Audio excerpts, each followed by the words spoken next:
So, our journey into adoption started with about a year after we got married. It was discovered that I have had an aneurysm brewing that would probably need surgery by the time I was when they told us when we were about 27, 28. They said that they'll probably need to operate when I'm 35 and that we should get our baby making done by that age. My mum has a condition where she gets aneurysms a lot, and unfortunately I had that too. So we started to see if we could get pregnant. When they said that, it was earlier than we would have wanted to, but we thought we best get going, and nothing happened initially for the first few months. Then the doctor suggested that we have some tests and see why things weren't happening a bit earlier because of all the time pressures. We didn't have time on our side.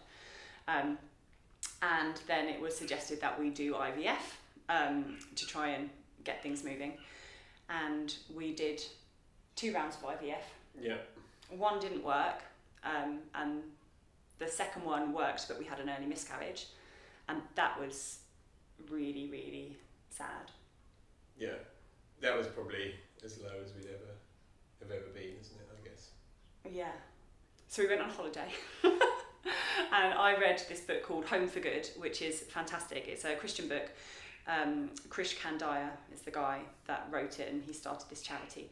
And it basically talks about fostering and adoption, and how as Christians and as churches, this should be something that we are all over, basically, that we should, that it's what God tells us to do. He adopted us into his family, that we should be adopting children into our own families. And if it's not something that we can do ourselves by inviting kids in, we should be supporting those in our churches, in our communities.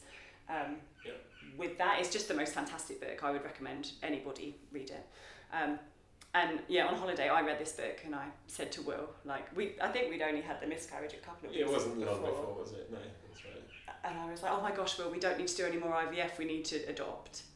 And then Will was like, oh, maybe like one more round of IVF. And I was like, read the book, it's really good. Yeah, even I read the book, and I'm not the biggest reader, and I think I read it, and it was, I don't want to say it's like a revelation, but it was kind of like, it did open your eyes to something that you perhaps hadn't thought about before. Yeah, and we were lucky. They found so we hadn't been approved as adopters, but the boys had come onto their radar, and they knew that there were these. I think when we first saw their profile, the oldest was 14 months and the youngest was 2 months. Yeah. They're brothers, and our social worker was like, oh, sometimes we get a match before you're approved as adopters. We think these boys would really suit you guys. Yeah. Would you be willing to kind of pursue this at the same time? So we would approve you as adopters, and at the same time we would approve you as a match for these boys.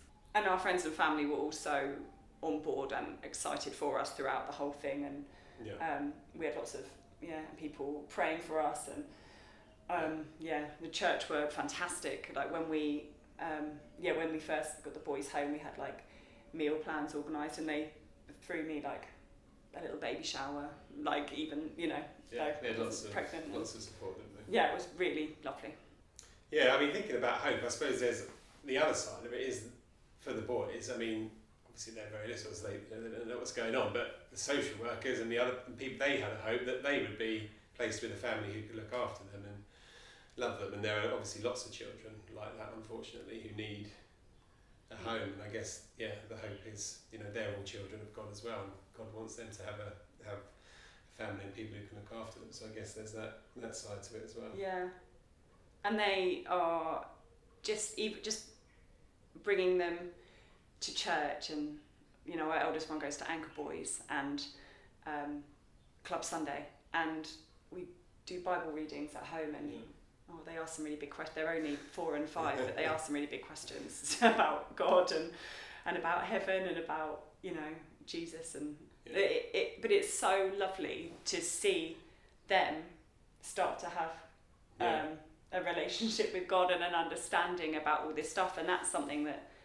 they wouldn't have. And just their whole future is so different. The fact that we've been lucky enough to have them come into our family, and the hope that they have is they just the opportunities that they will have are just so much more. And we are so lucky to have them as our children. Like, it's like an equal answer to prayer. Like they've got a safe home and family and parents who you know will keep them safe, and we have these children that we long for, and we get to be their parents and see them grow, and it's just it's lovely. Not always easy, but lovely. Yeah,